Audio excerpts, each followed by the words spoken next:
Bom, boa tarde. Eu queria começar agradecendo o convite que o professor Anastácio me fez. Eu falei com ele, vai ser a primeira vez que eu fico alguns dias no Recife. Antes eu passei algumas vezes só muito rápido e estou com uma boa expectativa e gostando muito de tudo. Então, obrigado. Agora, o Anastácio, quando me convidou, ele ainda propôs um tema que é um desafio, né? E que ele ainda disse que ficou imaginando, né, num salto imaginativo. Desculpe a intimidade e liberdade de pensamento, eu comecei a conceber o senhor, que sou eu, falando da gestação da vida filosófica, dos aíros, das narrativas homéricas, etc. Eu acho que eu não vou conseguir fazer isso completamente, mas vou fazer de alguma forma. O ponto indicado aqui sendo, né, tudo isso que fertilizou a mente, estou continuando a citar o Anastácio, a mente do jovem Platão, que ousou superar de um só golpe a poesia sofística, reticências. Então eu vou tentar falar sobre essa gestação da vida filosófica, tá? O que, de uma parte, não seria novidade, né, porque isso é bastante estudado, mas que essa circunstância mesmo torna esse desafio de falar hoje aqui sobre isso, aproveitando de um conhecimento acumulado, para tentar não propriamente falar de traçar algum caminho novo, mas dar a entender o que se encontra em jogo nisso, né, gestação da vida filosófica, numa simples conferência. O título que eu dei a essa fala, né, Sabedorias Pré-Platônicas, já encontra justificativa, né, na proposta do Anastácio, que tem como ponto de chegada Platão, e depois de Platão, né, na mensagem, tem uma abertura garantida pelas reticências, ou seja, alguma coisa que continua aí, que configura o que nós consideramos como filosofia. Eu acho que ninguém recusará, pelo menos de antemão, que nós possamos tomar Platão como o ponto a partir do qual nós podemos falar com toda propriedade em filosofia, pois é na obra de Platão, que naturalmente põe em cena Sócrates, né? Não estou descurando disso, mas a obra de Platão, é nessa obra que se define o que é, o que não é o filósofo, o que é, o que não é a filosofia, o que é, o que não é a vida filosófica. Eu não quero dizer que antes de Platão não houvesse filosofia, e isso seria uma falsidade, considerando o que diz o próprio Platão, mas o filósofo se encontrava ainda mal delineado na vasta categoria dos homens sábios, com os poetas, erísticos, sofistas, etc., do modo como nós vemos Sócrates caracterizado, né, e também seus discípulos nas nuvens de Aristóteles, por exemplo. Agora, a minha função, eu entendo aqui, não é examinar o que Platão, em termos de doutrina, teria fornecido à filosofia, que pudesse ser entendido como alguma definição, embora eu esteja pensando na definição no sentido de horizon, né, do termo grego, definir, ou seja, algum tipo de delimitação. Então, se nós quisermos pensar em grego, algum tipo de horizonte do que seria a filosofia, o filósofo, a vida filosófica. Não tanto porque Platão proponha um horizonte muito definido para a filosofia, mas porque eu entendo que esse horizonte não consiste em alguma doutrina definida, mas que ele esteja encarnado na figura que aparece nos diálogos, que é Sócrates. Bom, das figurações de Sócrates em Platão, nós poderíamos tomar como referência, né, para esse ponto do horizonte do que é filosofia, alguns pontos nodais da configuração do filósofo, e poderia ser, por exemplo, a aprovação da verdade da declaração de Apolo na Apologia e a descoberta de que o filósofo ser o mais sábio por ser o único que sabe que não sabe, passagem famosa. A pergunta sobre o que é Númenor, em que o chame de virtude se mostra uma resposta insuficiente para saber o que é a virtude. Ou mesmo outros pontos, o contraste entre o jogo próprio do sofista e o labirinto do filósofo neotideno, ou do erístico, né, o primeiro. A maiêutica como método, a dialética, o diabo. Haveria vários pontos para considerar. Mas como nós estamos pensando aqui no filósofo e na vida filosófica, eu escolhi uma passagem que eu gosto muito, eu já escrevi mais de uma vez sobre ela, que é essa primeira que está no handout, né? Que é a passagem do Teeteto relativa a Tales, né?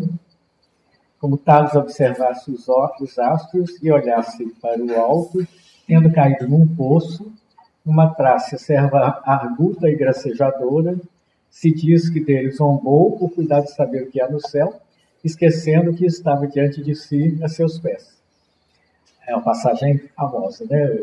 O motivo de eu escolher essa passagem, que se poderia considerar anedótica e nada nobre para constituir um ponto nodal com relação ao horizonte para a filosofia e o filósofo, tem em vista justamente o seu caráter comum e, por constituir um autêntico lugar comum, a possibilidade de que nela confluam vários sentidos.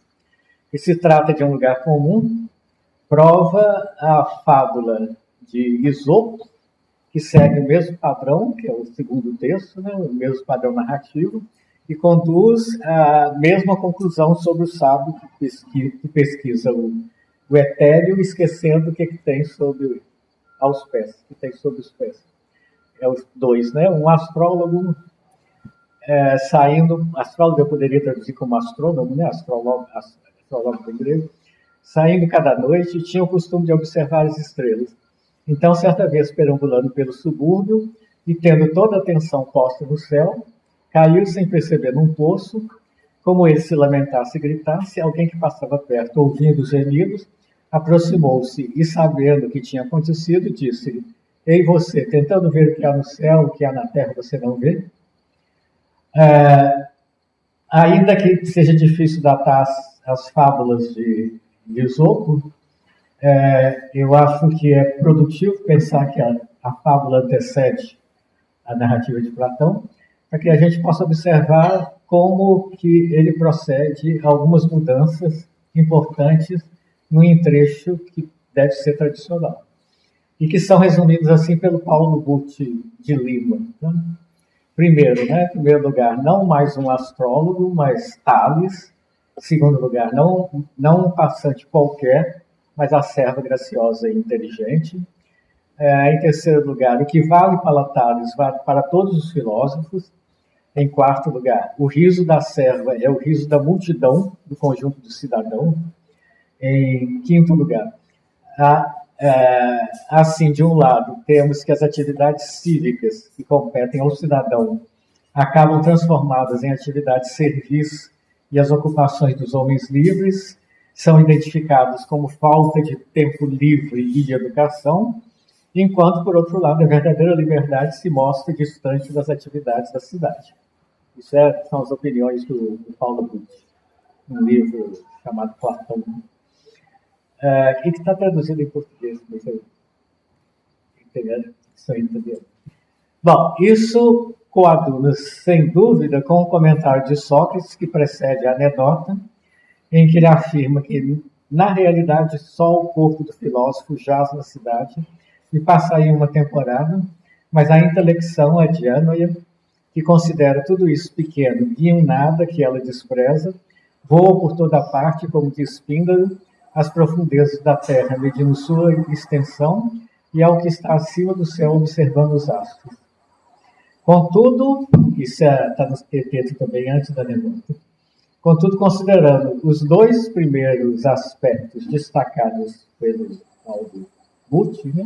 Não mais um astrólogo, mas Tales, não um passante qualquer, mas a serva, é nisso que eu desejo fixar, nós nos fixemos aqui, para considerar a importância que assume na versão platônica a introdução dessas duas personagens, Tales e a serva, já que em Esopo se trata não propriamente de personagens, mas de tipos anônimos, um astrônomo qualquer e um passante também sem outros traços. Nós podemos pensar que a serva Trácia continua a ser nada mais que um tipo, já que ela se mantém anônima. O seu papel aí nesse trecho tendo recebido interpretações diversificadas, por exemplo, as que se orientam para pensar na redefinição de gênero. O passante na fábula de Esopo se dizia no masculino, entendendo que se trata agora, opinião de uma comentadora italiana, Caravera, de um feminino submisso ao comando do filósofo, em simbólica bipolaridade da sabedoria masculina do verdadeiro filósofo, ou ainda, na opinião de uma comentadora brasileira, Santos, que é a figura do feminino apresentando-se em sua materialidade, oposta às abstrações do pensamento filosófico.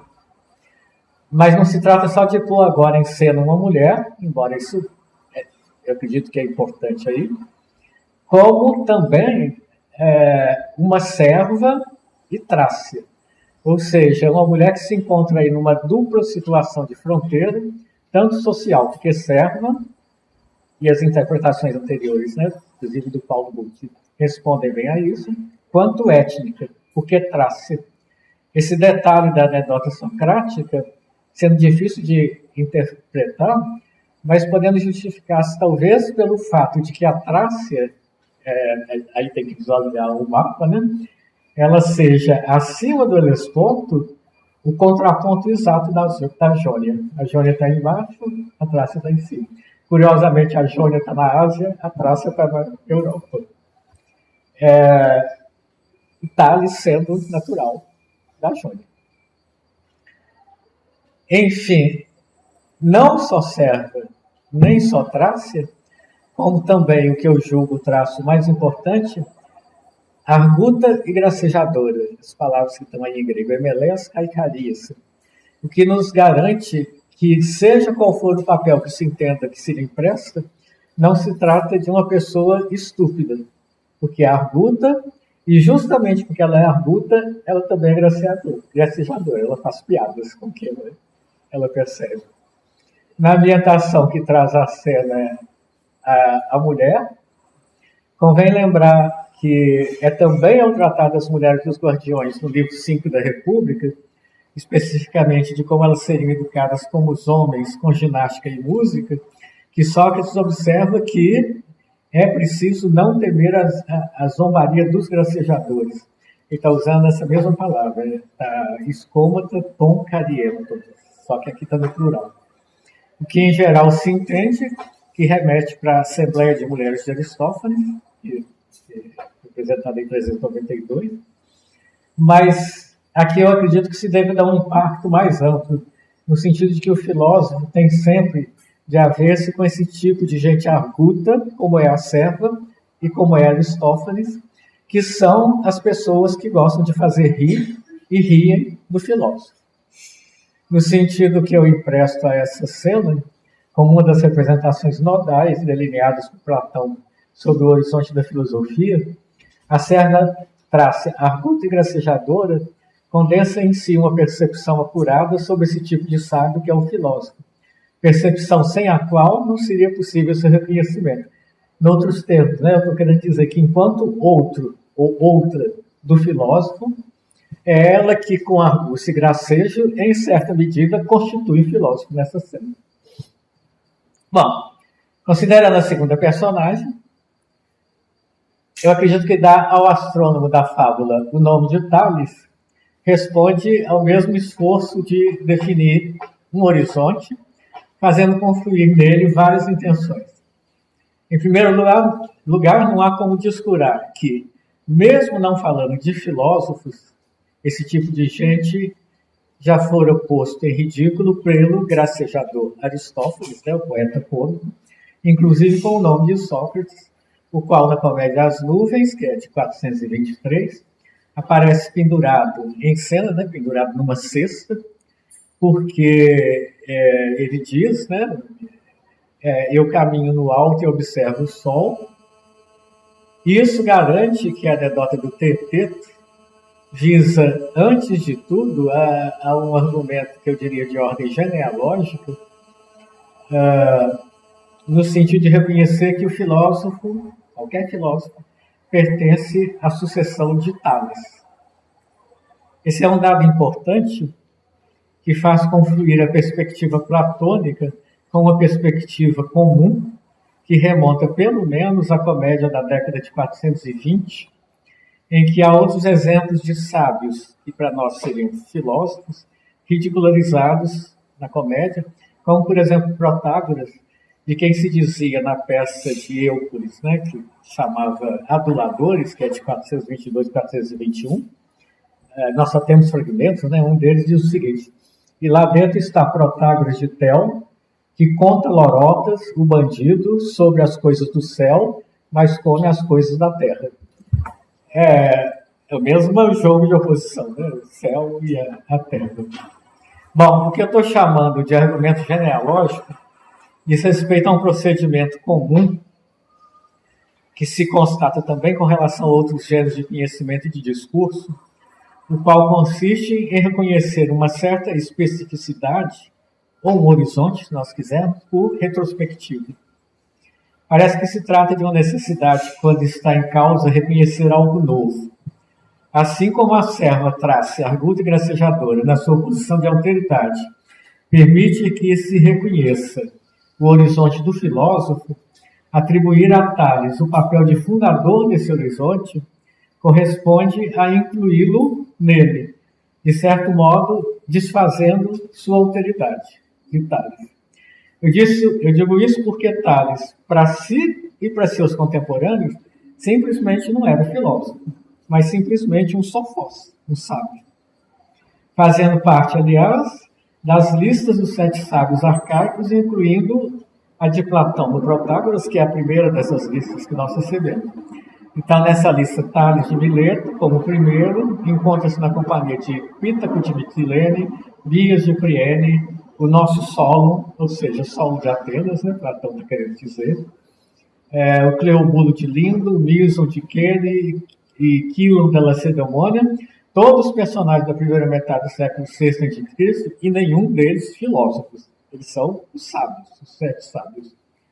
A imagem de Tales como sofós, como sábio, era, aliás, consagrada já no século V, pois nas Aves de Aristófanes, após as aves terem fundado a sociedade nos ares, e a ela comparecer o arquiteto Méton, que é um personagem, prometendo com o uso de réguas medir o ar e traçar na cidade, no ar das aves, uma praça e caminhos retos que levam direto à praça para o centro, etc. Isso faz com que a personagem Pisetero, que é uma das aves, exclame, então, o homem é um Tales, ou seja, falar sábio é sinônimo de falar Tales. Tá? Isso é interessante, porque usava-se no Brasil há muito tempo atrás, tudo isso, os lugares comuns como sendo perdidos, as pessoas usavam para dizer alguém inteligente, sábio, falar Rui Barbosa. Rui Barbosa era aquela figura que é mais ou menos que está aqui, o homem é um Tales, quer dizer, é um prodígio. O Tales, então, seria epônimo de sábio, E o que Sócrates faz, portanto, no Teeteto é arrebatar Tales do conjunto dos sábios, reivindicando-o como protótipo e fundador de uma sucessão diferente, que é a do filósofo. O sucesso dessa releitura, que comprova a sua propriedade, essa releitura de Platão, mostra-se já em Aristóteles, que na metafísica reitera a posição inaugural de Tales como o primeiro daqueles que se ocuparam das causas noutros termos, o primeiro dos filósofos. Agora, tem um dado incômodo na apropriação platônica. É que, para ser filósofo, Tales teve de cair no poço. Mais exatamente, ele só pode ser o primeiro dos filósofos porque caiu no poço.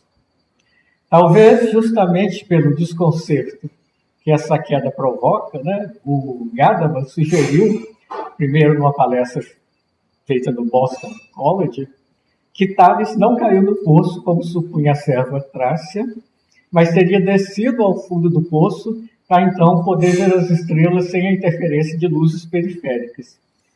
Uma hipótese que ele retoma numa conferência que está disponível no YouTube, está em alemão, mas tem legenda em espanhol. Eu estou citando a partir do Gustavo Laet Gomes, que é o trecho seguinte aí, né, em que o Gadamer diz o seguinte: Tales não caiu num poço, mas desceu para dentro de um poço seco, como se fosse um telescópio antigo. Por conta do limite que representavam as paredes do poço, ele podia ver a passagem das estrelas com exatidão. E graças a essa técnica, ele pôde representá-las com grande precisão.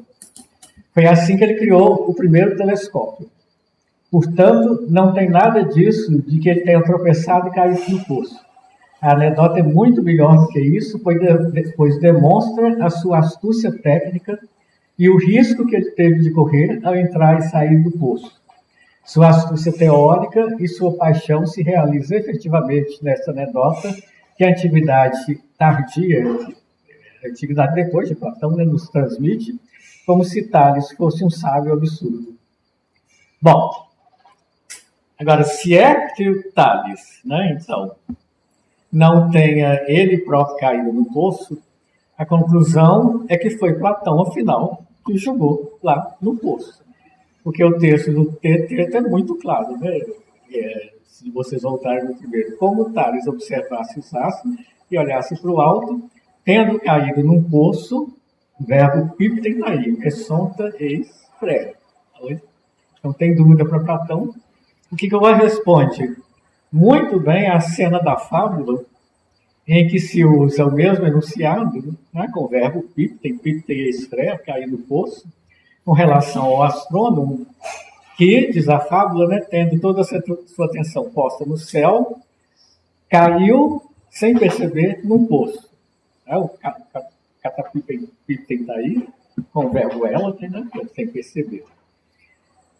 Então, estabelecido que não há dúvida quanto à queda, a única diferença entre as duas versões poderia estar em que o astrônomo cai literalmente sem perceber, que é o sentido que está aí no relativo, o que conduziria a uma instigante pergunta, né? Porventura o Tales de Platão teria caído por querer? E cair por querer equivaleria a ter intencionalmente buscado o telescópio do Gadamer? Bom, a crer-se na doxografia sobre Tales, isso não poderia ser considerado um absurdo, essa hipótese. Conforme Aristóteles, né, na política, justamente para demonstrar que é fácil para os filósofos enriquecer, se quiserem, mas não é por isso que eles se esforçam, Tales, tendo previsto pelo estudo dos astros que a colheita de azeitonas num certo ano seria farta, ele saiu alugando durante o inverno ainda, todos os lagares para fabricação do azeite, né, todos os lagares de Mileto e de Quios. Então, quando veio a fartura de azeitonas prevista, houve uma inesperada procura por lagares, os quais ele, então, alugou pelo preço que ele quis, ganhando uma enorme fortuna. Isso está na política do Aristóteles, do livro 1º, 11. Nas nuvens de Aristóteles também, o Tales é tido como um paradigma de alguém que sabe resolver questões práticas, pois quando um dos discípulos de Sócrates conta como seu mestre certa vez havia arrumado espertamente que comer, Estrepsíades, que é a personagem cômica, exclama estupefato: então, por que ficamos ainda admirados com o tal de Tales? Nesse contexto, ressalta mais ainda o fato de que Platão tem optado por explorar não a perícia astronômica ou a capacidade de prever acontecimentos e resolver dificuldades da parte de Tales, mas a atopia, o deslocamento, né, se nós quisermos, segundo Platão, de todos os que passam o tempo na filosofia. Já que ele esclarece a partir do exemplo dado, na sequência dos textos, né, que na esfera privada, na verdade, passa despercebido para o filósofo, tanto quem está a seu lado, quanto quem é seu vizinho, não sabendo ele não só o que eles fazem, mas por pouco também se são homens ou algum outro animal. E na esfera pública, quando no tribunal ou em outro local ele é forçado a discutir, e alega está aqui, o que está a seus pés e sob seus olhos, ele faz-se risível não só para as trácias, mas também para o resto da multidão, e cai tanto em poços quanto em todo tipo de situações sem saída, por inexperiência, por apeiria, sua terrível inconveniência atribuindo-lhe a fama de burro. Certo? Está na continuação da doutrina Teteto. Bom, mas isso não significa que a atopia de Tales, quer dizer, o fundo do poço, né, se deva à falta de recursos, configurando mais bem uma espécie de atopia buscada e cultivada. No livro 1 da Metafísica, que eu fiz referência antes, né, Aristóteles diz que Tales pode ser considerado legitimamente o primeiro dos filósofos, dos que filosofam, não pela sua utopia ou pelos múltiplos recursos, mas por ele ter sido o primeiro a ocupar-se da pesquisa sobre a causa. Então, aí tem uma leitura agora de Aristóteles importante. Nos termos exatos dessa passagem famosa, que está aí, né, no próximo texto, ele diz que dos primeiros que filosofaram, dos primeiros filósofos, a maioria considerou que só as causas de espécie material eram princípios de tudo. Então, arcas panta, né? Todavia, quanto ao número e espécie de tal princípio, não o mesmo dizem todos, mas Tales, o principiador, o arquegos, desse tipo de filosofia, diz ser água, por isso também a terra sobre água ele manifestou estar, tomando talvez essa suposição de ver o alimento de todas as coisas ser úmido e o próprio calor nascendo disso início vivendo, e de onde se nasce, isso é o princípio de tudo, e por isso, então, essa suposição adotou, e também por as sementes de tudo terem natureza úmida e a água ser princípio da natureza. Bom, como vocês sabem, né? E aí, como está considerando Aristóteles, a declaração atribuída a Tales de que a água é o princípio de tudo, né? E do phantom arqué, que faria dele, segundo Aristóteles, né, o primeiro dos filósofos, ou pelo menos, para usar o termo de Aristóteles, desse tipo de filosofia, que é a que investiga a causa material da física, da natureza. Além do dito que se lhe atribui, interessa no comentário de Aristóteles a afirmativa de que Tales é um arquegos, ou seja, mais que simplesmente ter dito algo sobre arqué, que é a água, né, segundo ele teria dito, no que ele diz, se percebe a performance de alguém que não é só o primeiro, mas que conduz a arqué. Esse é o sentido de arquegos, né? O verbo arquem, que é conduzir, alguém que arquem tem, arquem. Tanto quanto, havia outros arquegoi, como, por exemplo, Platão, por exemplo, Homero, que Platão afirma na República, né, que é o arquegos dos tragediógrafos, iniciador também, quem conduz a arqué da poesia trágica. Bom, com relação tanto a água ser arqué de tudo, quanto a Tales ser o arquegos desse tipo de filosofia, é bom lembrar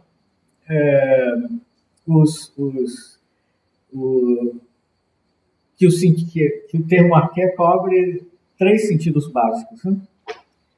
O primeiro, o de começo no tempo. Então, nesse caso, a água deve ser considerada como aquilo que existiu ou existia no começo. E Tales, por seu lado, tá? Sendo também temporalmente o primeiro dentre os que filosofaram. O que nos forneceria uma dimensão que eu chamaria de arqueológica. Estou procurando termos com arqué para a gente pensar aqui nesses 3 sentidos.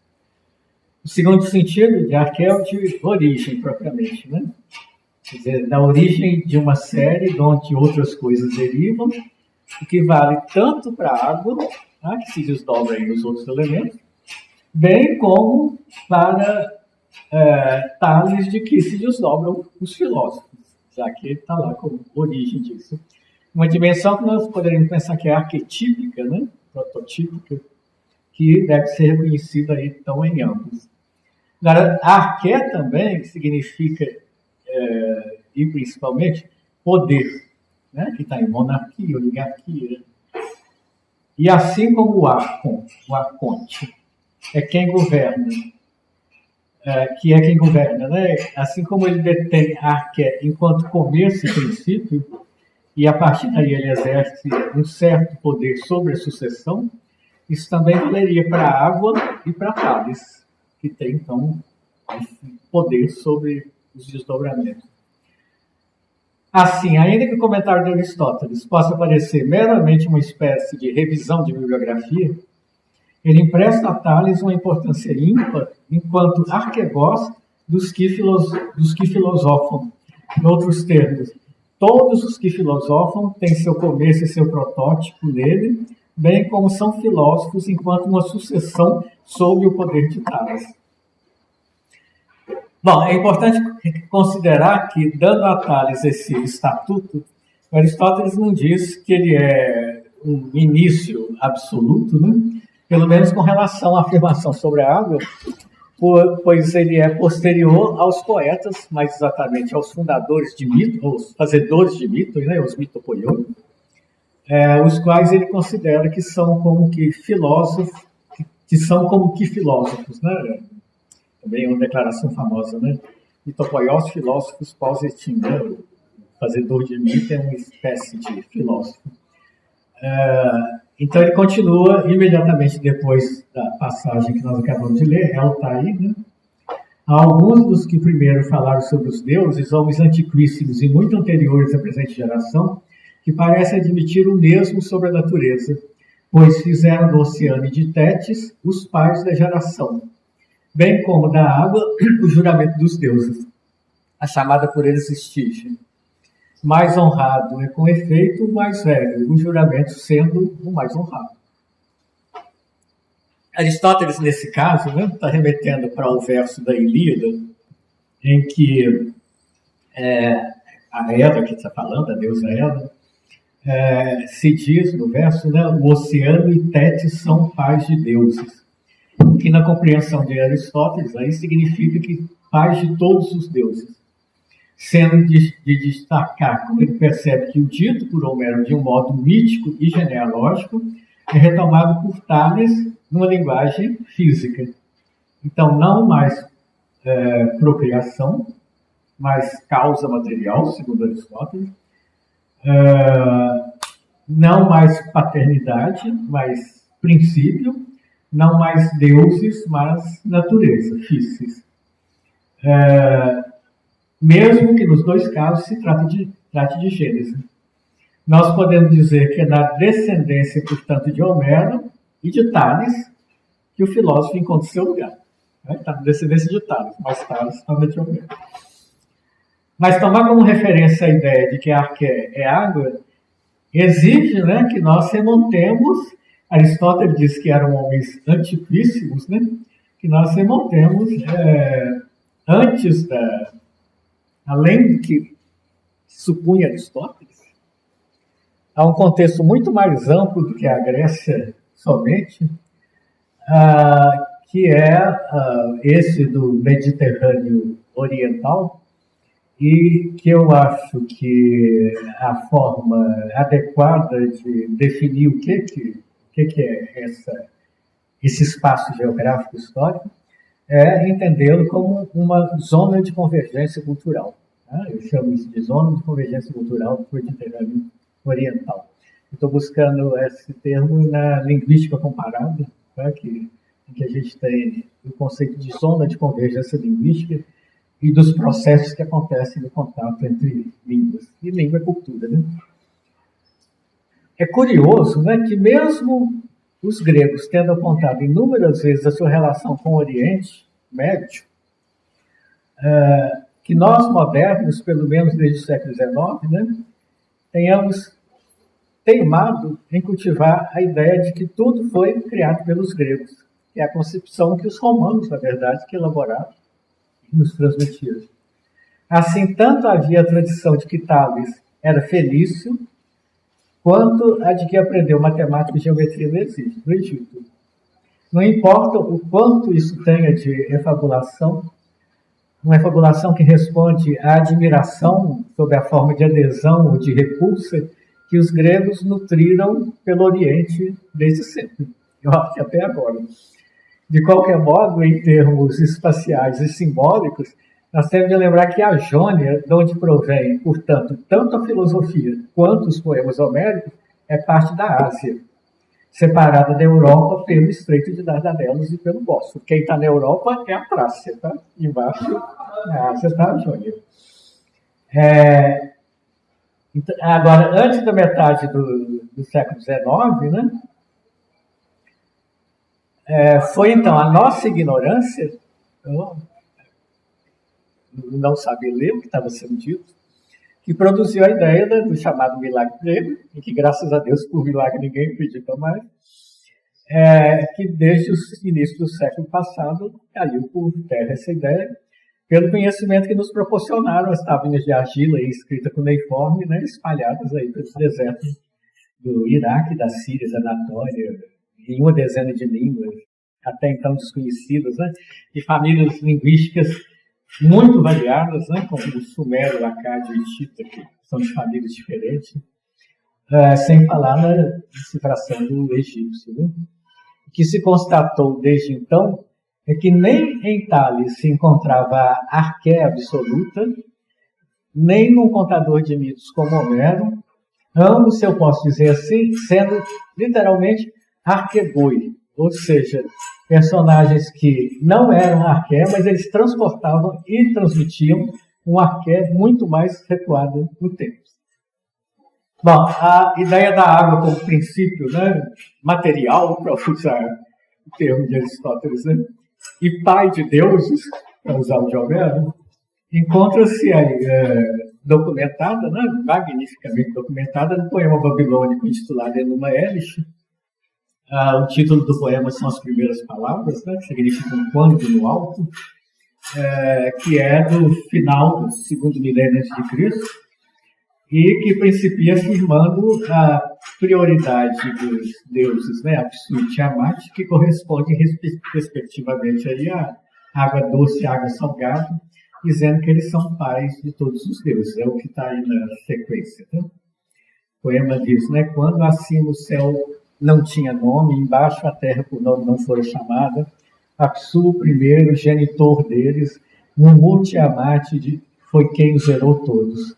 Suas águas eles por inteiro misturavam, prado não havia, brejo não se enxergava, quando dos deuses nenhum ainda existia, e ninguém nome tinha nem fados fixados.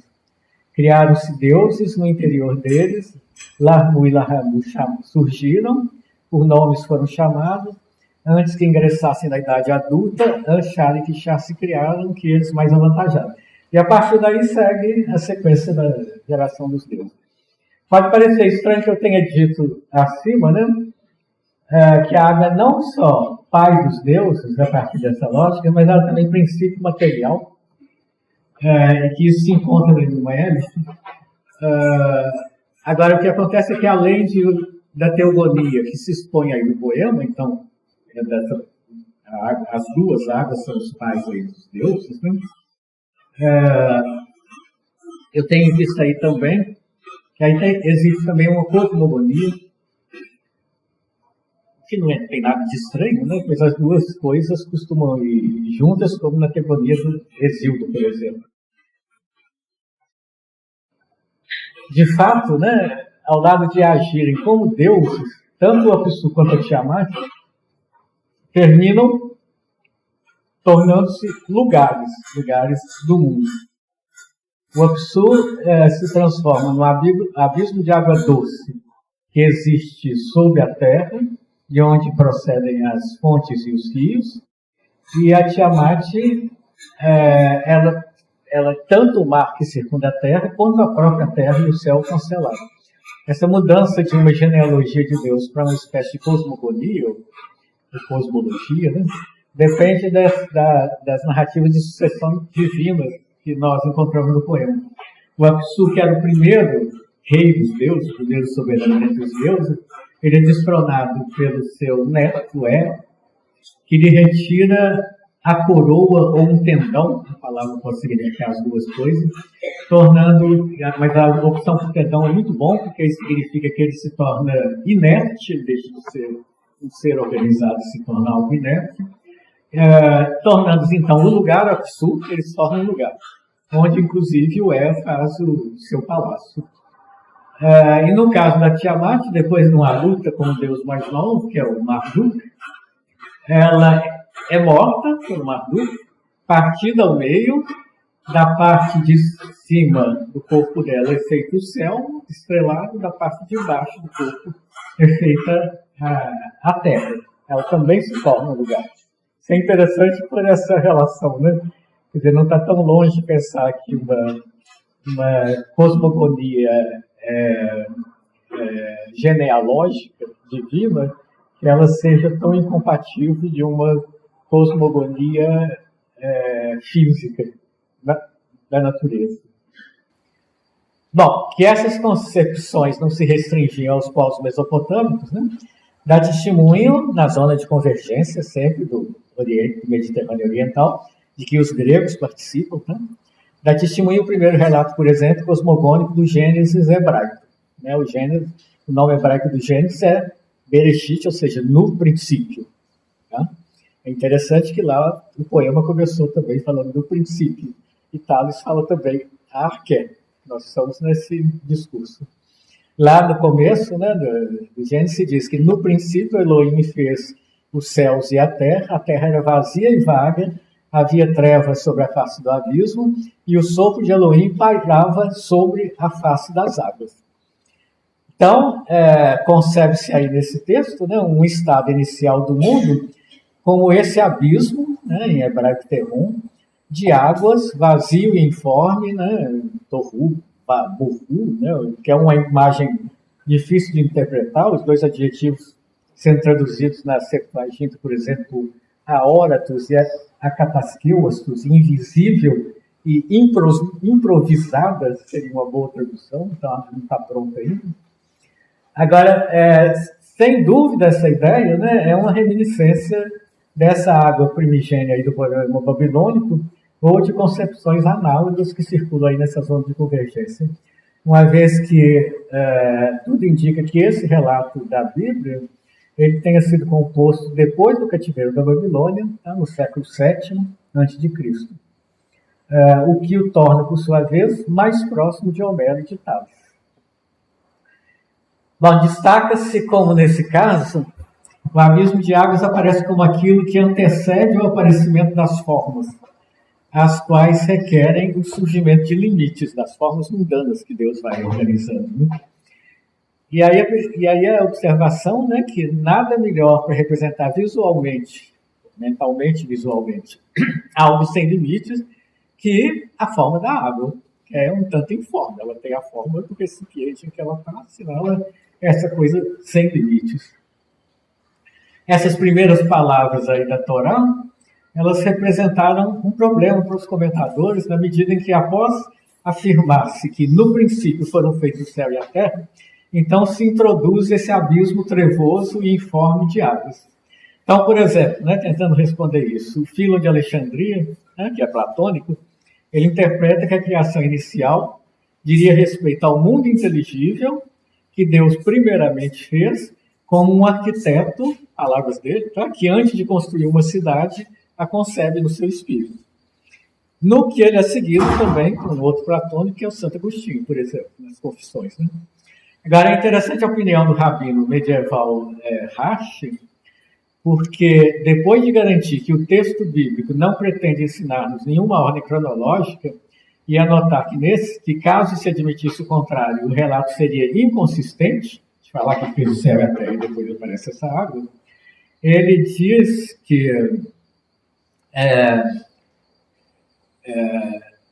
que nós ficamos admirados porque está escrito e o espírito de Elohim flutuava sobre as águas, sendo que ainda não fomos inteirados de quando teve lugar a criação das águas.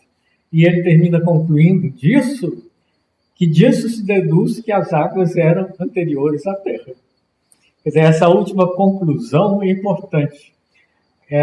De fato, não tem nada no texto que afirma que a criação dos céus e da terra se fez a partir do nada, parecendo que antes se trata de formar a terra a partir do abismo de água pré-existente, ou seja, do terron, inclusive considerado como uma entidade, que é o que diz, por exemplo, Jean Monteiro, né?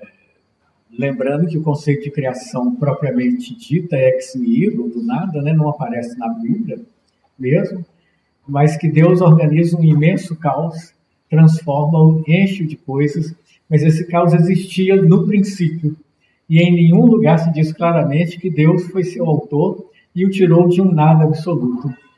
Ora, essa é uma característica, continuo citando Monteiro, do próprio problema cosmogônico da mitologia mesopotâmica, na qual só o devir é considerado e não a origem absoluta dos seres.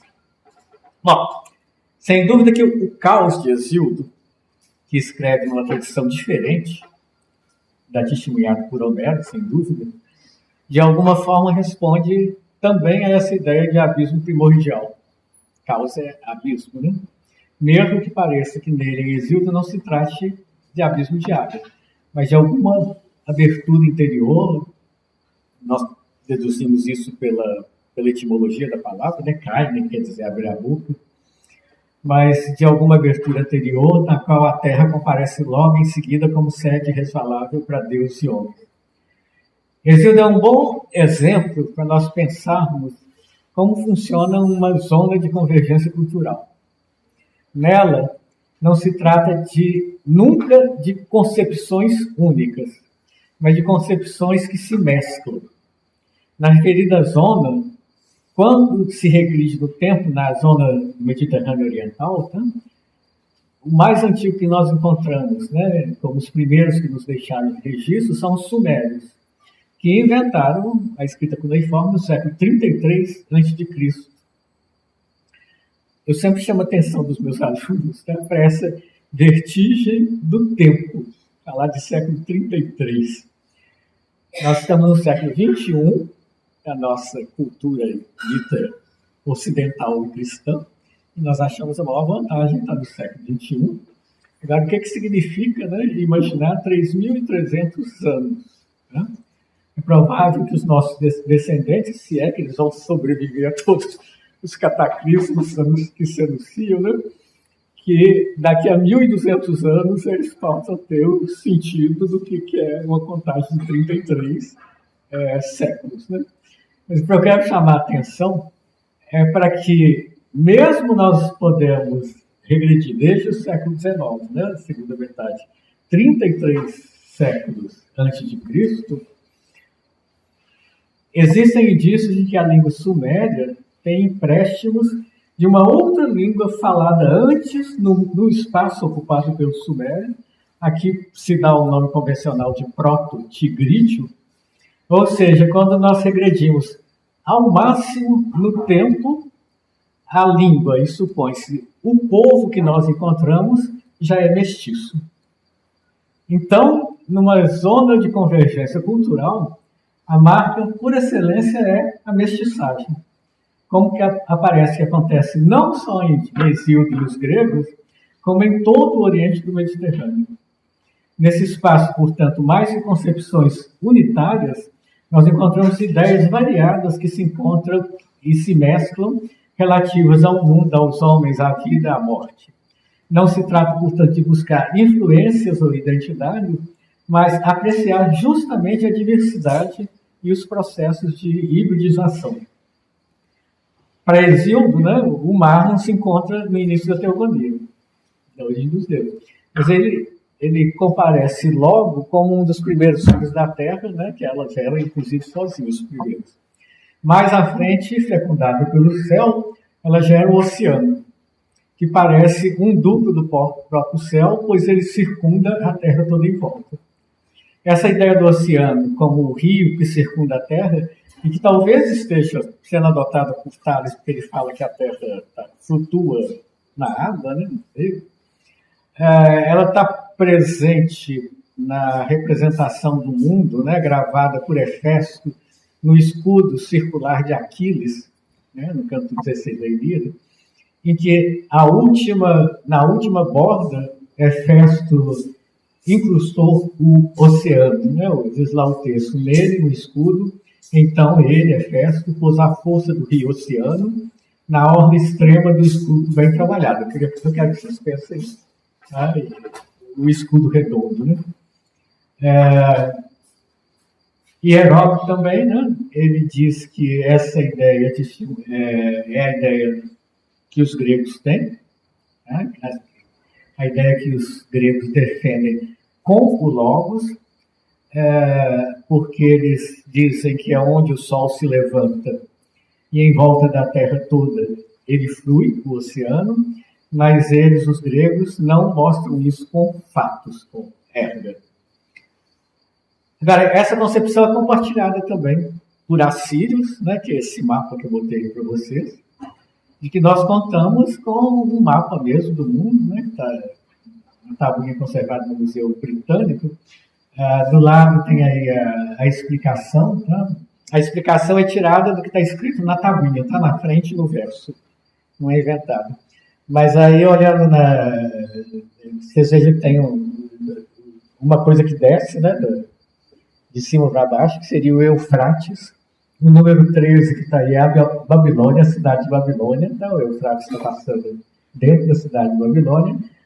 Tem aí outros lugares, né, alguns localizados, alguns não. O que está aí com essa numeração 14, 17, 15 é o oceano. E esses triângulos depois são lugares, além do oceano, que são lugares míticos, onde, por exemplo, devia viver o Utanapishtim, que é o herói sobrevivente do dilúvio, ao qual os deuses deram para ele e para a mulher a imortalidade. Bom, essas especulações físicas, tá, elas se devem, nessa zona de convergência, a sábios de várias procedências, sendo notável que, pelo menos na tradição babilônica e na grega, eles sejam contados em 7. No caso da tradição babilônica, tá, são figuras míticas, né, o que se chama lá Apicalo, que em tempos imemoriais transmitiram à humanidade conhecimentos variados, como agricultura, pastoreio, escrita, construção de cidades, arte de governar. O primeiro desses sábios, chamando-se Oanes, que era um ser meio humano, meio peixe, que surgiu das águas do Golfo Pérsico, então, e depois de passar seus ensinamentos ali na Suméria, né, ele voltou para o mar. Bom, os sábios gregos são figuras menos míticas. Eles não são figuras míticas, eles são figuras históricas, tá? Em torno das quais se construiu uma fabulação, como Solo, como Tales, que tem habilidades variadas, mas cuja principal característica, conforme Platão, no Protágoras ainda, estava em lançar um dito digno do Logos, breve e conciso, como um habilíssimo lançador de dados, de modo que o interlocutor se mostrava nada melhor do que uma criança, no Protágoras. A eles, então, se atribuem ditos famosos, tá? A principal coisa dos sábios. Como, né, o famosíssimo conhece-te a ti mesmo, que é atribuído a vários sábios, nada em excesso, tá? Que de tão famosos acabaram escritos no templo de Apolo em Delfos. Bom, esses sábios humanos, eles se espalham pela zona de confluência aí do Mediterrâneo Oriental. O mais antigo deles, sendo o sumério Shuruppak, o último rei anterior ao dilúvio, a quem se atribui uma coleção de conselhos a seu filho Ziusudra, numa obra que o título em sumério devia ser Naqueles Dias, Naqueles Remotos Dias, que é datada nos séculos 29 e 28 a.C. É o primeiro texto literário que nós recebemos. E que começa ressaltando justamente sua atividade, esse texto que está aí. Naqueles dias, naqueles remotos dias, naquelas noites, naquelas distantes noites, naqueles anos, naqueles remotíssimos anos, naquele tempo o sábio que sabia falar destas palavras via na terra Shuruppak, e aí começa a coleção de conselhos. Essa chamada literatura sapiencial médio-oriental, que conta com exemplares também na Bíblia hebraica, compreende, conforme aqui um comentador, Bolir, coleções mesopotâmicas de provérbios e preceitos morais, instruções, reflexões sobre o problema da Teodiceia e lamentos do sofredor justo, bem como fábulas e debates que são menos atestados, nesse caso, na literatura hebraica, mas que, inegavelmente, pertencem à mesma corrente de reflexão filosófica que é considerada característica da literatura sapiencial. Estou citando o Bolir, tá? Eu vou modernizar isso aqui em seguida. Então, por exemplo, na chamada epopeia antiga de Gilgamesh, tá? Que em Akkad se chamaria pelas primeiras palavras, que é proeminente entre reis, nós encontramos esses conselhos dados aí para Taberneira, que é uma figura divina ou semidivina, ao Gilgamesh, que é o rei que estava viajando em busca da imortalidade pelo temor da morte que a morte do amigo dele, o Enkidu, havia provocado. E ela diz isso aí: Gilgamesh, por onde vagueias, a vida que buscas não a encontrarás. Quando os deuses criaram o homem, a morte impuseram ao homem, a vida em suas mãos guardaram. Tu, Gilgamesh, repleto esteja teu ventre, dia e noite alegres tu, cada dia estima a alegria, dia e noite dança e diverte. Estejam tuas vestes limpas, a cabeça lavada com água estejas banhado. Repara na criança que segura tua mão, uma esposa alegre-se sempre em teu regaço. Esse é o fado da humanidade. Como vocês veem, trata-se de uma sabedoria extremamente prática, frequentemente aproximada do carpe diem, dos escritores clássicos, depois gregos e latinos, bem como do pessimismo do autor do Kohelet, o Eclesiastes hebraico, que de um modo muito próximo ensina isso que está no texto seguinte: vai, come com prazer o teu pão e bebe de coração leve o teu vinho, pois já agora Elohim acolheu tuas obras. Em todo o tempo sejam tuas vestes brancas e o perfume sobre tua cabeça nunca falte.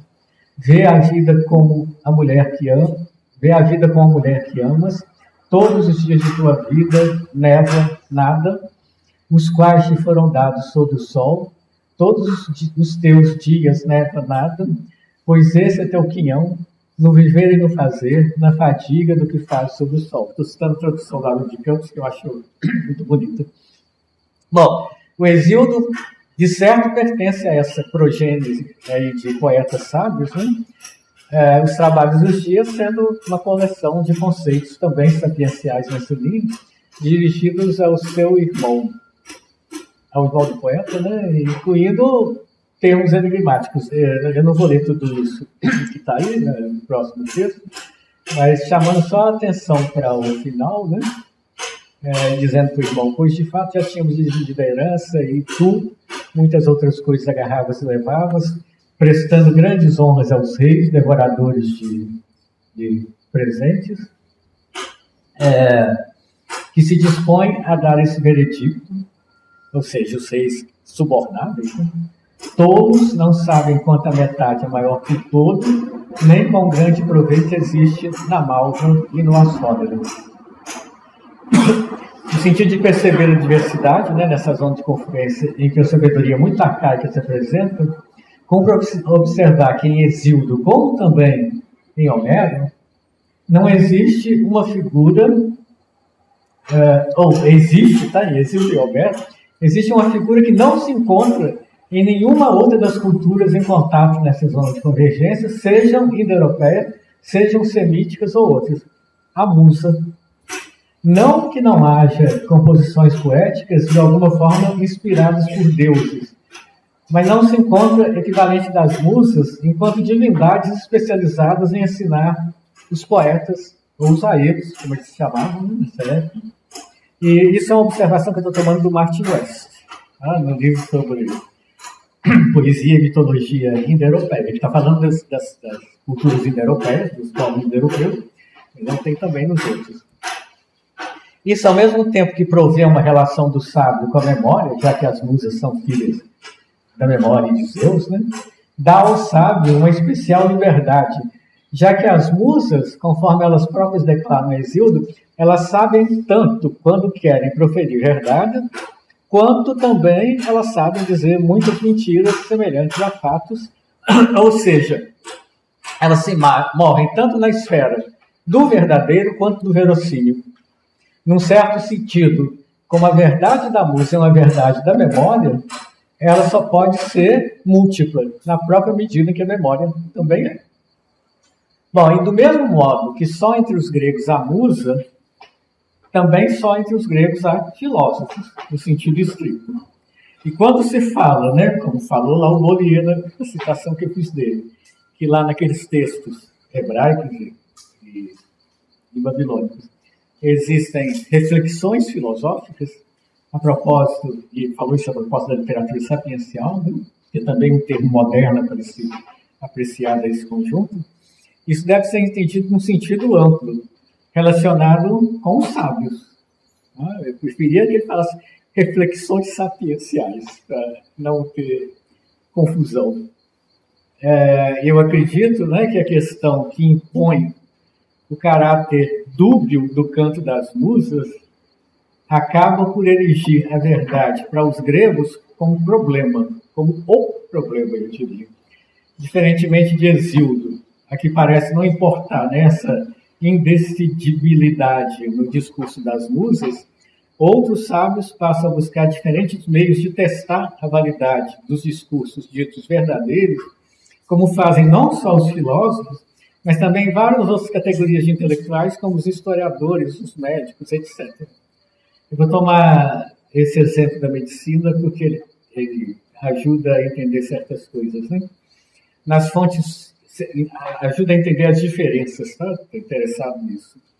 Nas fontes sumérias e acádias, a prática médica compreende diagnósticos, prognósticos, fabricação de medicamentos, geralmente compostos por vegetais, a indicação para os diferentes tipos de doença, incluindo a posologia, além da realização de intervenções cirúrgicas, etc.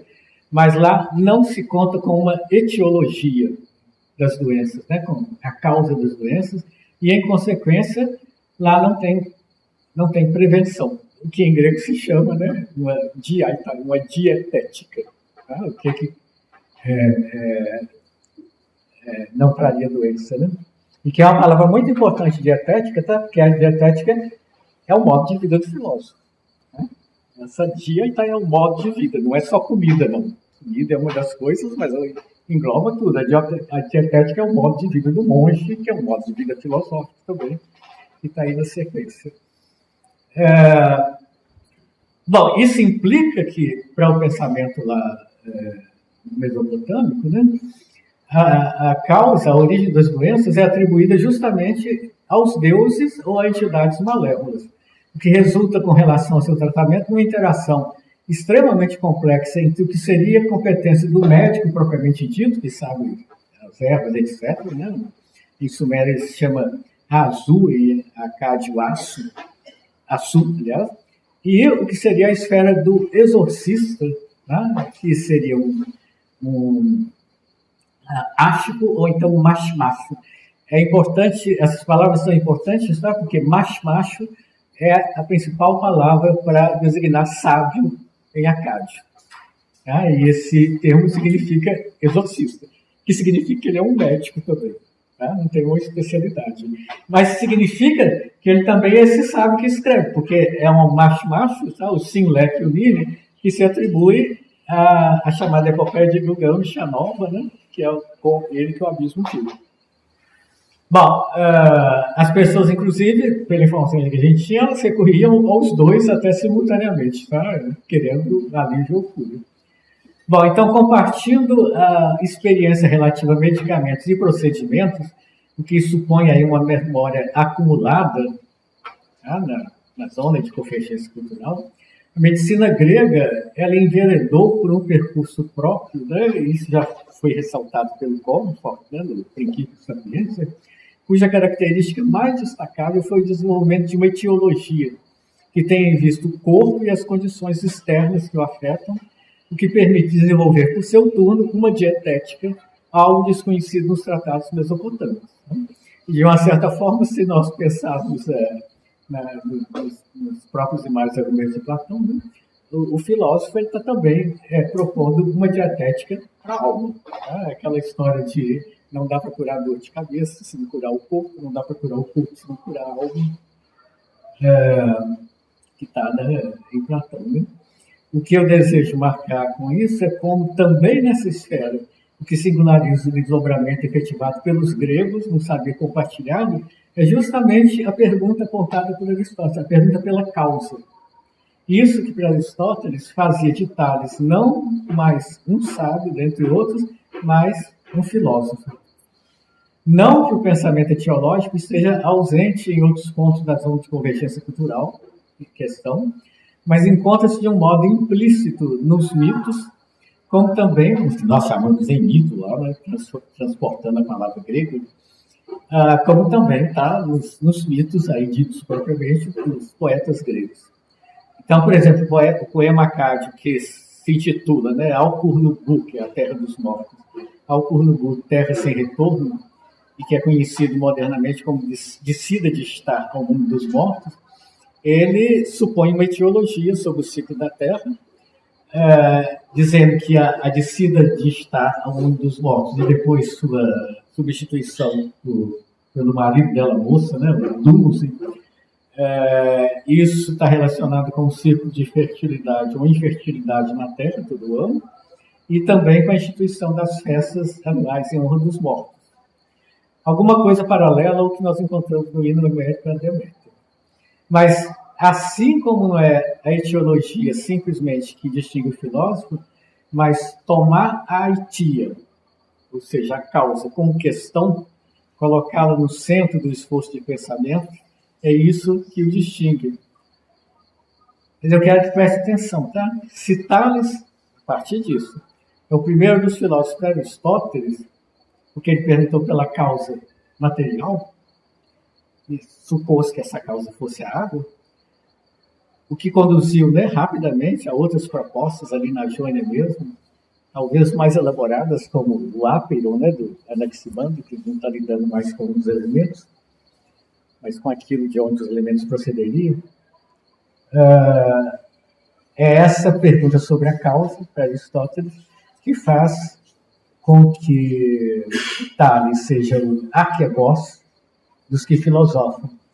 Mas para Platão, parece que isso, perguntar pela causa, não basta, pois para que ele transferisse da categoria de um dos sábios para o primeiro dos filósofos, transferisse Tales da categoria de um dos sábios para o primeiro dos filósofos, ele teve a necessidade de lançar Tales no poço e de confrontá-lo com a argúcia, a serva Trácia, que não deixa de lançar ao Tales, ao rosto do Tales, um aforisma que não fica devendo nada àqueles que, como disse Platão, né, aqueles sábios que costumavam desconcertar os interlocutores, fazendo com que os interlocutores parecessem crianças.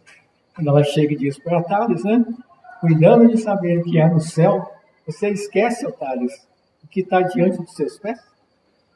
Noutros termos, né, a queda de Tales é tão indispensável para a constituição do filósofo, porque tira seu horizonte de apenas algum tipo de curiosidade intelectual, ou de alguma habilidade, para configurar um modo de vida em que a topia do fundo do poço é funcional e fundamental.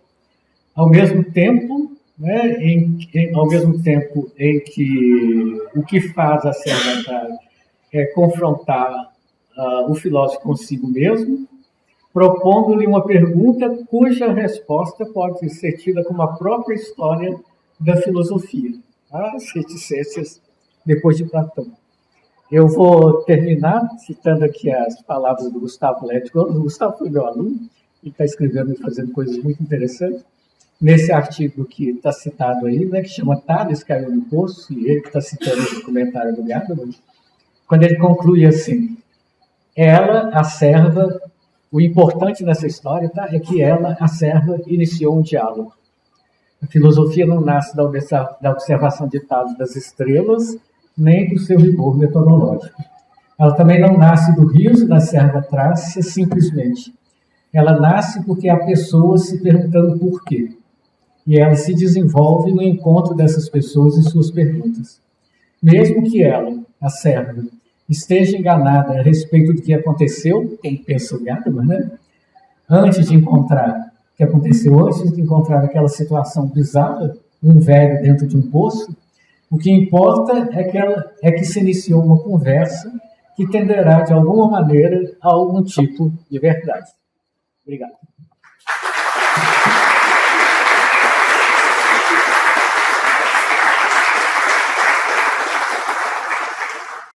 Assim, essa brilhante conferência, e agradecer à professora Anastácia por ter convidado, que assim, foi muito para mim aqui. E lembrar o que eu não falei no início, porque eu perguntei para o Jacinto o que eu falo a respeito. Ele disse, você não era professor de grego. Mas Jacinto é autor de vários livros, né, romances e livros mais técnicos, eu posso dizer assim, ligados à antiguidade, como, por exemplo, a Antiga Musa, a Teologia da Ficção, é de 2005, né? Mas foi reeditado numa outra edição, que a gente até usou numa disciplina, né? E a tradução da Epopeia de Gilgamesh. E essa foi lançada há pouquíssimo tempo atrás, né? 2017. Saiu em 2017. Saiu em 2017. Então, só citando esses dois exemplos para ver como ele transita por todos esses mundos também, dos quais ele falou. E assim, se vocês me permitem, eu gostaria de agradecer pelos, digamos assim, toques para descolonizar nosso pensamento, né, as questões de gênero e essa relação com o Oriente, né, esse cruzamento de culturas, de línguas, etc., que muitas vezes é esquecido, né, pelos nossos manuais, pelos nossos artigos, ainda numa tendência meio início do vídeo. Então, feitas essas observações, eu abro espaço para perguntas, comentários. Edrice, por favor, Vitor, também. Vamos começar pela Edrice. Eu estou bastante... Vou tirar isso aqui. E eu viajei e esqueci de trazer meu rádio. Então eu vou ter que chegar perto de quem me perguntou alguma coisa. Ninguém fica constrangido, estou só indo perto para escutar. Eles podem levar o microfone. Eu volto aqui para pegar o microfone. Mas o pessoal poderia vir aqui perguntar, né? Não? Bem, a minha pergunta digamos, é instigadora de um debate. Essa questão orientalizante no estudo das origens do pensamento grego, já vem de algum tempo cabendo, por exemplo, destacar o papel do professor Walter Burkett no aprofundamento dessas questões. E, no entanto, apesar de tanta seriedade, tanto do professor Burkett, como pessoas como o professor Bernabé, que já esteve várias vezes entre nós, aqui no Brasil isso ainda parece um discurso muito remoto. Então, a minha pergunta seria, na sua experiência, o que há com o Brasil que ainda continua apegado com essa história do milagre grego? Vou fazer uma avaliação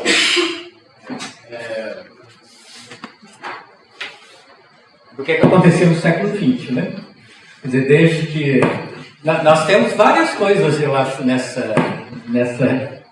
nesse problema aí de considerar a zona de convergência cultural. e os gregos estão aí dentro dessa zona, e o primeiro começa logo com as primeiras publicações daqueles textos mesopotâmicos. Porque as relações... Eu vou pular de lá. Não, deixa. Porque foram feitas analogias muito cedo e muito apressadas. Então, por exemplo, quando se publica pela primeira vez, né, o que tinham achado da chamada epopeia de Gilgamesh, o nome daquilo foi em alemão, né, foi publicado por um alemão, das Nimrod Epos. Eu acho isso muito sintomático, porque as duas referências que se tinham, que era a Bíblia e os gregos, elas foram levadas para esse nome. Nimrod é o Nimrod da Bíblia, e quando se põe essa, está dizendo que aquilo é epopeia. Quando aquilo não podia ser epopeia. A epopeia é um gênero grego. Então aí houve uma coisa de ir muito depressa fazendo os paralelos. Várias pessoas, teve aí o exílio do Oriente Médio, né, do Alto, depois as coisas do Burke, com a Revolução Orientalizante, etc. E em 99, né, uma conclusão disso que é o livro do Oeste, né, a face leste, né, do Éden. Eu acho, tá, com relação a vários desses paralelos, eu acho que eles são paralelos, mas eu acho que se vai muito depressa, como se aquilo tivesse relação, e as coisas sendo muito mais complicadas. E o cuidado que a gente deve ter, tá? Ainda está no livro do Oeste, e isso foi uma coisa do Burke, que buscou numa pessoa lá um artigo de começo do século XX, a ideia de que o começo da Odisseia era muito parecido com o começo da epopeia de Gilgamesh, porque o nome de Ulisses só aparece no verso 26 e o nome do Gilgamesh só aparece no verso 24. Isso é porque não se conhecia a epopeia de Gilgamesh. Depois de descobrir mais tabuinhas, o nome do Gilgamesh aparece no verso 2. Então o argumento que o Oeste está dando foi o apressado. Eu acho que nós precisamos de ter muito mais prudência, considerando que tem sim essa convergência cultural e as trocas estão acontecendo, tem a mestiçagem, tem o híbrido, tem o lá, mas agora, né, depois de todos os paralelos que foram levantados, a gente tentar, no mínimo, dar uma organização espacial e temporal para essas coisas. Porque minimamente saber assim, quando é que está documentada tal ideia? Vou dar um exemplo, tá? Um exemplo bem enfim. É claro que é muito parecido, né, tudo isso. Todo o imaginário sobre a morte que está nessa zona, né, de convergência. E o Hades parece com o Pur, com a Hércia, com o mundo dos mortos lá oriental. Sobra a psique de Homero, parece com o Etemo, que é o espectro que sobra lá na Mesopotâmia, na Babilônia. Tem essa coisa mais complicada, tá? Que as pessoas... Que é um rio. Aí eu já acho que começa mais complicado. Pensando que é igual o rio que os mortos na Grécia atravessam, que é uma coisa documentada na Grécia muito tardiamente, é a primeira vez que aparece, está nas Rãs do Aristófanes, só no século V. Então não é uma ideia grega documentada lá atrás. Não tem rio na Odisseia, né?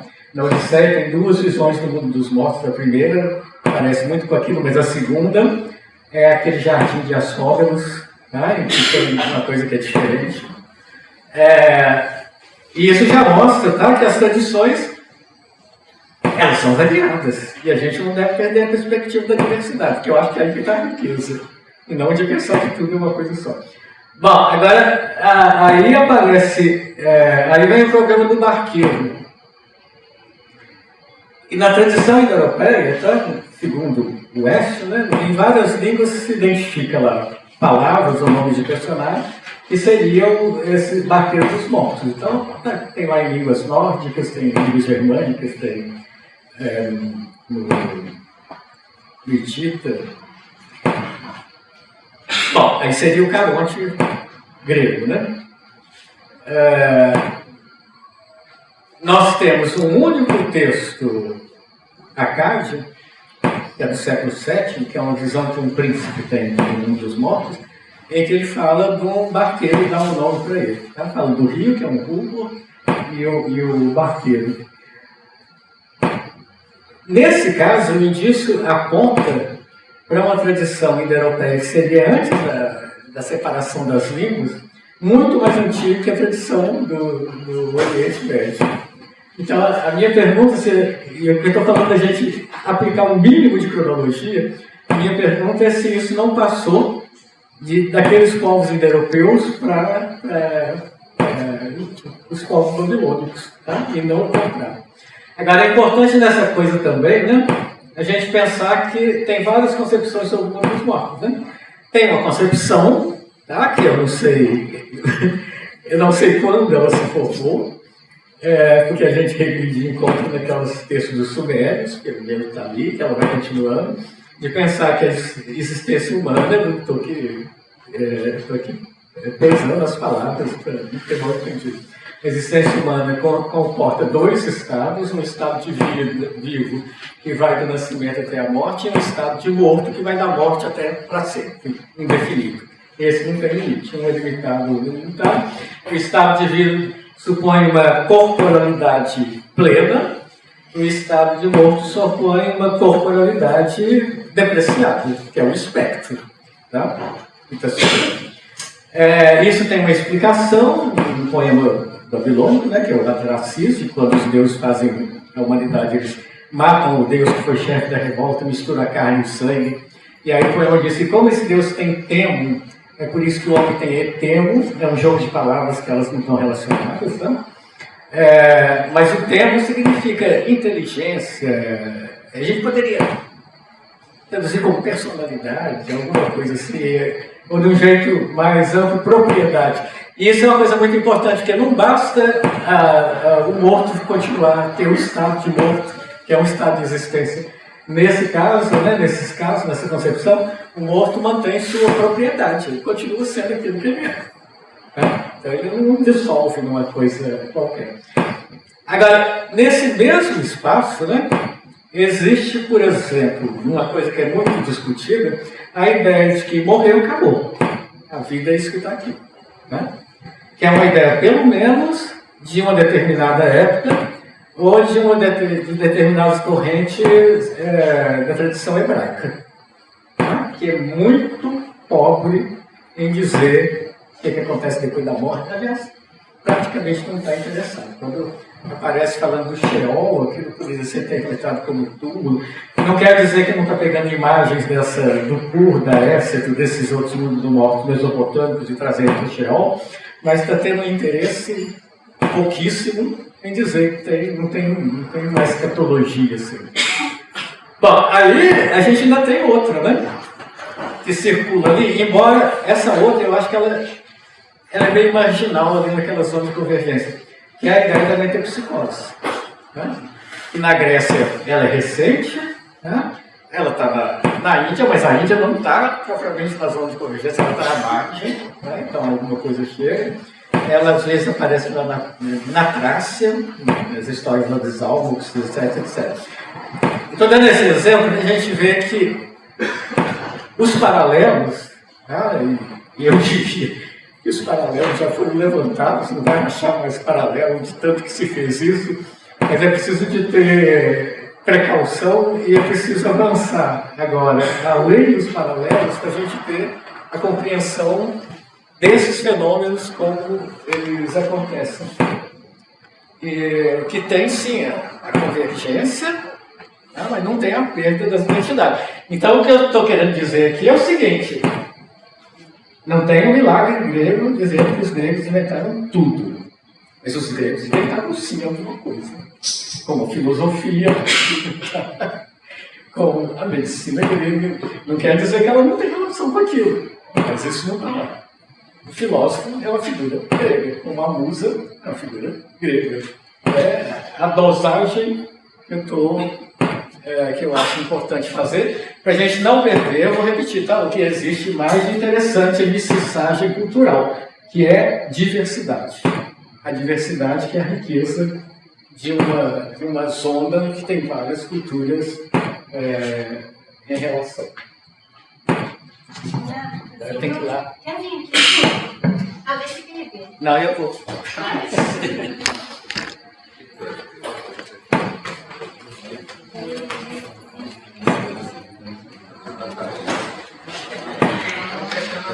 É possível interpretar o filósofo como resultado de condições materiais e culturais específicas de determinada época histórica, no sentido de, se Tales foi filósofo, porque caiu no buraco, seria Platão um filósofo se não fosse sobrinho de um tirano e se não pertencesse a uma classe social escravista?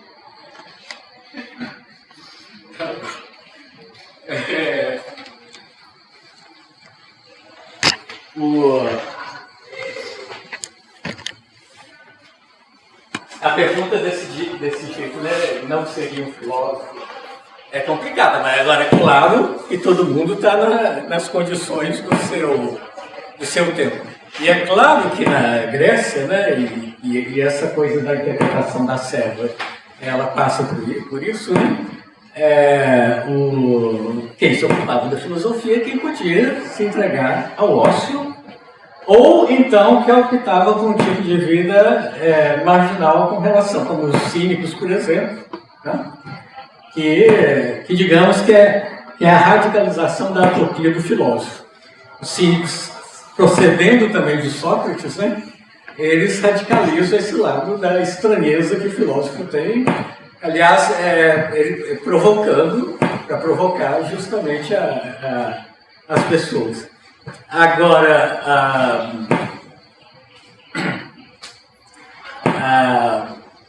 isso não justifica, né?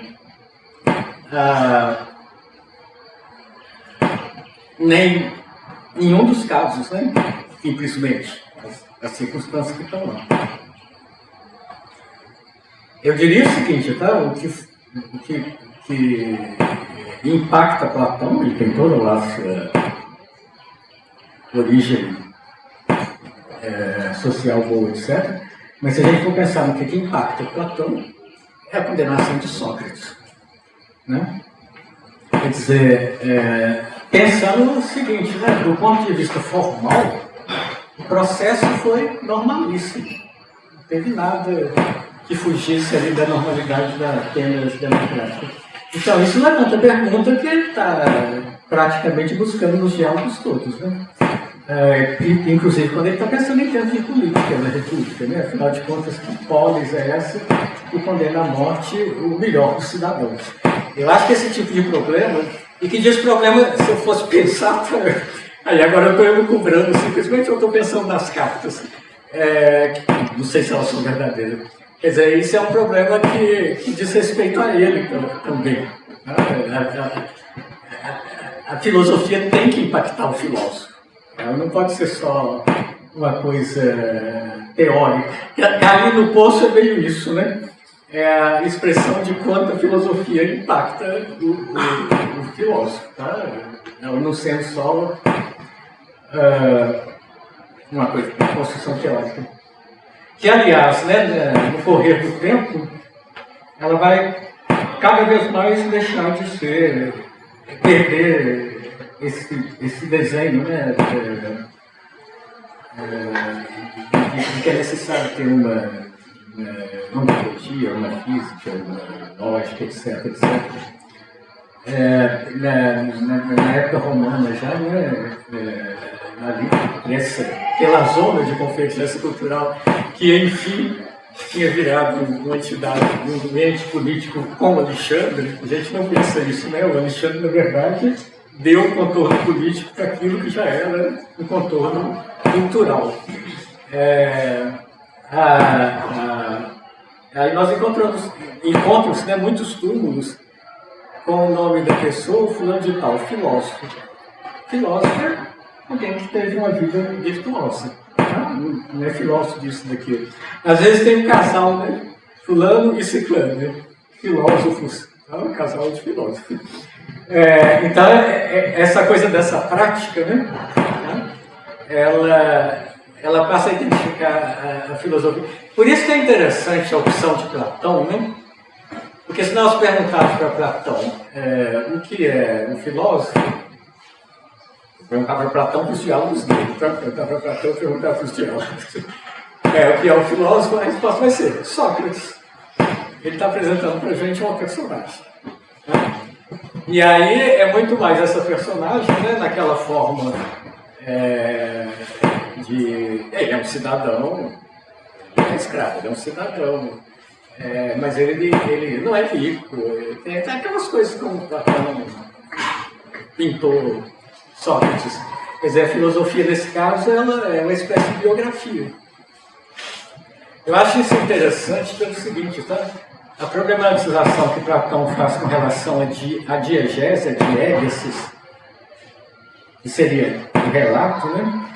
Me dá a impressão, porque diegeista, que seria narrar, acho melhor relatar, que é mais dele. E aí os dois autores que isso mais aparece até o século V são Xenofonte e Platão. E, curiosamente, nos textos que são relativos a Sócrates. Então,